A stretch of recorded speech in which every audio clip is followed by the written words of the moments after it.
धार्मिक सामाजिक जागृति। राजा राममोहन राय। सारांश। રાજા રામમોહન રાયના લગ્ન બાળપણમાં થયા હતા. તેમના ભાઈનું અવસાન થતાં તેમના ભાભી સતી થયાની અસર રાજા રામમોહન રાય પર ખૂબ પડી. તેથી તેણે બાળ લગ્ન, સતી પ્રથા, બાળકીને દૂધ પીતી કરવાનો ઉગ્ર વિરોધ કર્યો. આ ઉપરાંત તેણે ઝુંબેશ પણ ચલાવી અને 19મી સદીમાં ભારતની નવજાગૃતિ માટે સામાજિક, ધાર્મિક અને રાજકીય ચળવળનો પાયો નાખ્યો. સૈદ્ધાંતિક સમજ. રાજા રામમોહન રાયનો જન્મ ઈસવીસન 1772માં બંગાળના હુગલી જિલ્લાના રાધાનગર ગામમાં બ્રાહ્મણ કુટુંબમાં થયો હતો. તેમણે ઈસવીસન 1821માં બંગાળીમાં સંવાદ કૌમુદી અને ઈસવીસન 1822માં ફારસી ભાષામાં મિરાત ઉલ અખબાર નામના સમાચાર પત્રો શરૂ કર્યા. તેમજ ઈસવીસન 1828માં બ્રહ્મો સમાજની સ્થાપના કરી. ઈસવીસન 1829માં અંગ્રેજ ગવર્નર વિલિયમ બેન્ટિકે સતી પ્રથા ઉપર પ્રતિબંધ મૂકતો કાયદો ઘડ્યો. આમ રાજા રામમોહન રાયે અખબારી સ્વાતંત્ર્ય, વાણી સ્વાતંત્ર્ય, સ્ત્રી અધિકાર, વ્યક્તિ સ્વાતંત્ર્ય અને કારોબારીથી ન્યાયતંત્રને લગતી ભલામણો બ્રિટિશ સરકારને કરી. ઈસવીસન 1830માં દિલ્હીના બાદશાહે પોતાના જાગીરી હક અંગેના કેસ બાબતે રાજા રામમોહન રાયને ઇંગ્લેન્ડ મોકલ્યા.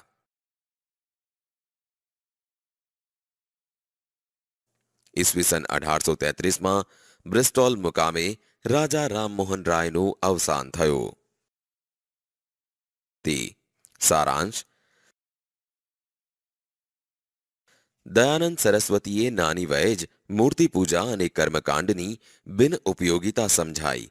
તેમણે સત્યની શોધમાં ગૃહત્યાગ કર્યો અને મથુરામાં સંન્યાસ લઈ સ્વામી વિરજાનંદને પોતાના ગુરુ બનાવ્યા. તેમણે બાળલગ્ન, ક્રિયાકાંડ, સતી પ્રથા અને અસ્પૃશ્યતાનો વિરોધ કર્યો હતો. ઉપરાંત તેમણે ધાર્મિક, સામાજિક અને રાષ્ટ્રીય દ્રષ્ટિએ દેશની એકતા સાધવાનો પ્રયાસ કર્યો.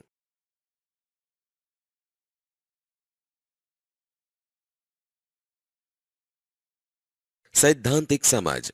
દયાનંદ સરસ્વતીનો જન્મ સૌરાષ્ટ્રના મોરબી નજીકના ટંકારા ગામમાં સનાતન બ્રાહ્મણ કુટુંબમાં થયો હતો. તેમણે 15 વર્ષ સુધી દેશભરમાં પરિભ્રમણ કરી યોગનો અભ્યાસ કર્યો. તેમણે લોકોને વેદો તરફ પાછા વાળો અને એકેશ્વરવાદનો બોધ આપ્યો. તેમજ સત્યાર્થ પ્રકાશ નામના ગ્રંથની રચના કરી હતી.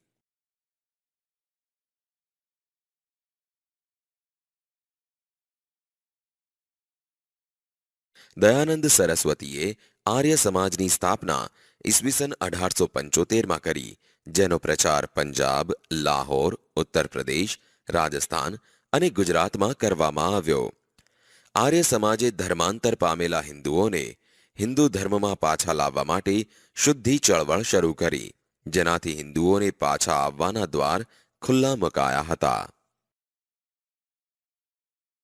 સ્વામી દયાનંદ સરસ્વતીના અવસાન પછી લાલા હંસરાજ, પંડિત ગુરુદત્ત અને લાલા લજપતરાય જેવા નેતાઓએ સંસ્થાની પ્રવૃત્તિઓ ચાલુ રાખી.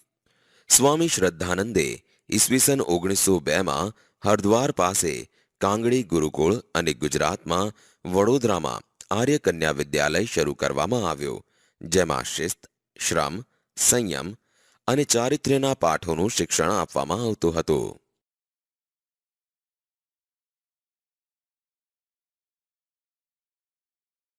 રામકૃષ્ણ મિશન મઠ. સારાંશ. રામકૃષ્ણ પરમહંસે ઈશ્વરને પામવાના વિવિધ રૂપે પ્રયત્ન કર્યો હતો. તેમજ શુદ્ધ ચારિત્ર્ય અને જ્ઞાન ભક્તિના ઉપદેશથી લોકોને મદદ કરતા. કેશવચંદ્ર સેન તથા દયાનંદ સરસ્વતી સહિત ઘણા ધાર્મિક સુધારકોએ તેમની પાસેથી માર્ગદર્શન મેળવ્યું. તેમજ પાશ્ચાત્ય અસરમાં આવેલા લોકોને રામકૃષ્ણ પરમહંસના બોધથી પોતાના ધર્મ અને સંસ્કૃતિમાં પુનઃ શ્રદ્ધા ઉત્પન્ન થઈ.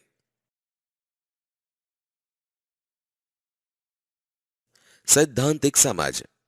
રામકૃષ્ણ પરમહંસ ભારતીય સંસ્કૃતિના જ્યોતિર્ધર અને બધા જ ધર્મોના સત્યને પામનાર સંત અને સુધારક હતા. તેમનો જન્મ બંગાળના હુગલી જિલ્લાના કામાર પુકુર ગામમાં થયો, તેમજ બાળપણથી જ ધાર્મિક પ્રવૃત્તિઓમાં તેઓને રસ હતો. તેથી કોલકાતા પાસે આવેલા દક્ષિણેશ્વરમાં કાલી માતાના મંદિરના પૂજારી હતા. સ્વાનંદ નરેન્દ્રનાથ દત્ત ઈસવીસન 1863 થી 1902 નામના બંગાળી સ્નાતક રામકૃષ્ણ પરમહંસના સંપર્કમાં આવ્યા અને તેની જ્ઞાન પીપાસાની તૃપ્તિ રામકૃષ્ણ પરમહંસે કરી. આમ નરેન્દ્ર રામકૃષ્ણના શિષ્ય બન્યા અને સંન્યાસ લઈ સ્વામી વિવેકાનંદ નામ ધારણ કરી ભારતીય અને પાશ્ચાત્ય તત્વજ્ઞાનના ઊંડા અભ્યાસી બન્યા. સ્વામી વિવેકાનંદે લોકોને દુઃખી માનવોની સેવા કરવા અને તેમાં જ ઈશ્વરના દર્શન કરવાનો બોધપાઠ આપ્યો. તેમજ તેમણે ભારતના યુવાનોમાં ભૂતકાળ પ્રત્યે ગૌરવ અને ભવિષ્ય માટે શ્રદ્ધા જાગૃત કરી.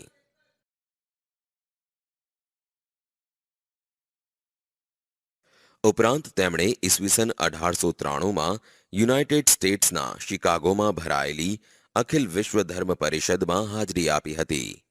આમ બાદમાં યુનાઇટેડ સ્ટેટ્સ, યુરોપ, ઇજિપ્ત, ચીન, જાપાન વગેરે દેશોમાં પ્રવાસ કરીને ભારતીય સંસ્કૃતિનો ફેલાવો કર્યો. તેઓ ભારતીય સંસ્કૃતિના પ્રશંસક અને પ્રખર રાષ્ટ્રપ્રેમી હોવાથી તેમણે ભારતીયોને ઉઠો, જાગો અને ધ્યેય પ્રાપ્તિ સુધી મંડ્યા રહોનું સૂત્ર આપ્યું.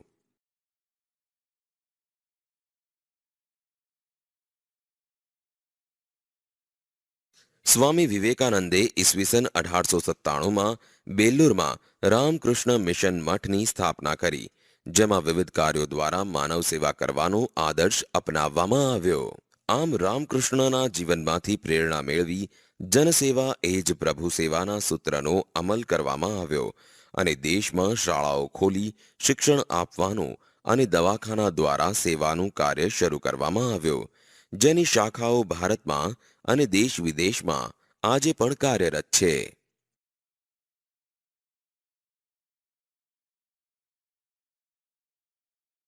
મુસ્લિમ સમાજમાં સુધારાની ચળવળ. સારાંશ.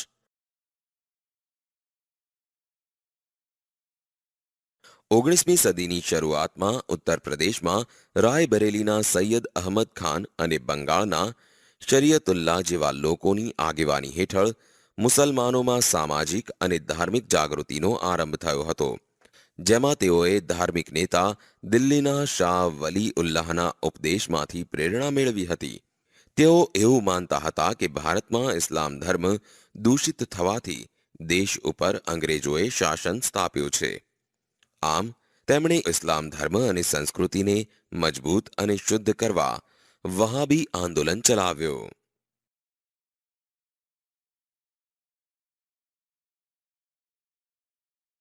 સૈદ્ધાંતિક સમજ.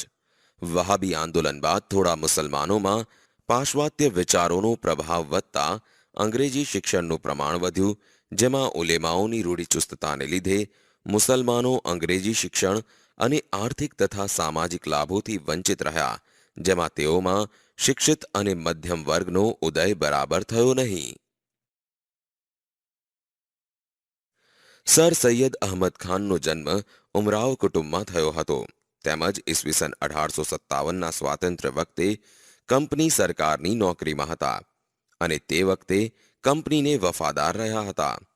ઈસવીસન 1869માં નિવૃત્તિ પછી તેઓ ઇંગ્લેન્ડ ગયા અને તેના ઉદારમતવાદથી પ્રભાવિત થયા, તેમજ તેમણે મુસલમાનોને અંગ્રેજી કેળવણી લઈને તેમનું પછાતપણું અને રૂઢિચુસ્તતા દૂર કરવાનો આગ્રહ કર્યો.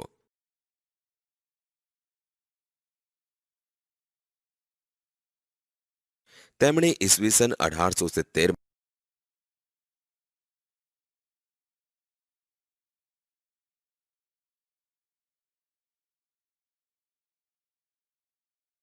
જુદા જુદા સમાજ દ્વારા થયેલ જાગૃતિઓ. સારાંશ.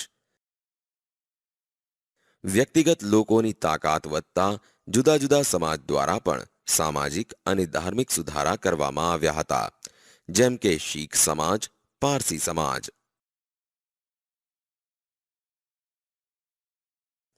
સૈદ્ધાંતિક સમાજ 19મી સદીના સુધારાની અસરથી પ્રભાવિત થઈ ગુરુદ્વારાઓમાં પ્રવેશેલા દૂષણોને દૂર કરવા અને સારી વ્યવસ્થા કરવા માટે શિરોમણી ગુરુદ્વારા પ્રબંધક સમિતિની રચના કરવામાં આવી. ઉપરાંત શીખોમાં ધાર્મિક શિક્ષણની સાથે પાશ્ચાત્ય કેળવણી આપવા માટે અમૃતસરમાં ખાલસા કોલેજ અને શાળાઓની સ્થાપના કરવામાં આવી.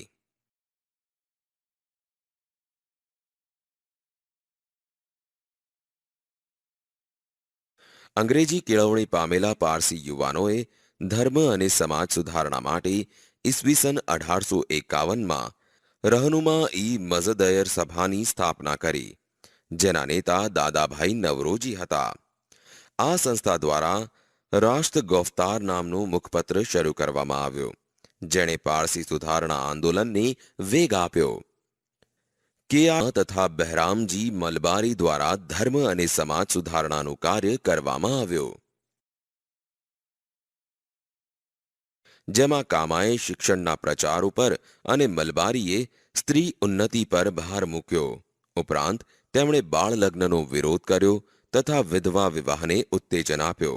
આમ મલબારીના પ્રયત્નોને લીધે સરકારે ઈસવીસન 1891માં લગ્ન માટે સંમતિ વય ઠરાવતા કાયદાની રચના કરવામાં આવી હતી. જુદા જુદા જિલ્લાના સુધારકો. સારાંશ: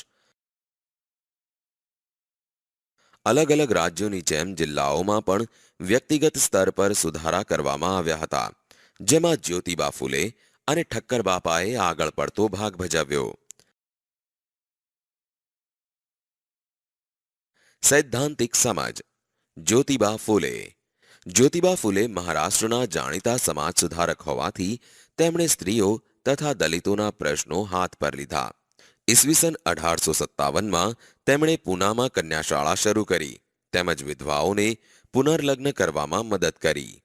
સમાજમાં બ્રાહ્મણોના આધિપત્ય સામે પડકાર ફેંકી લોકોમાં આત્મવિશ્વાસ, હિંમત અને ઉત્સાહ જગાડવા માટે તેમણે સત્યશોધક સમાજની સ્થાપના કરી.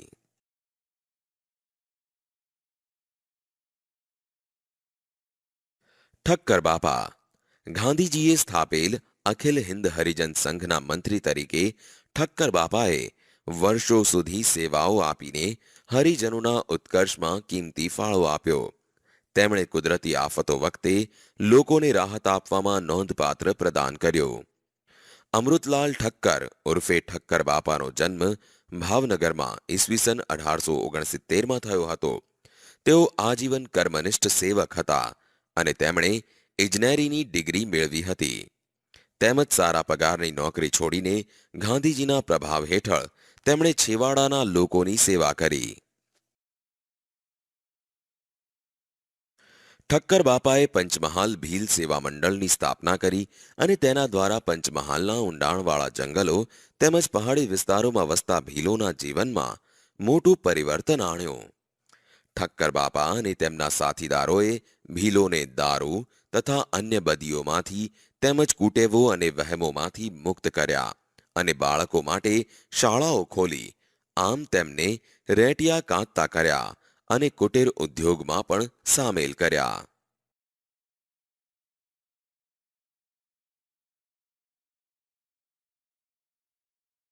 સમય જતા લોકોમાં રાષ્ટ્રીય ચેતના વિકસિત બની અને તેઓ સ્વાતંત્ર્ય ચળવળ તરફ વળ્યા.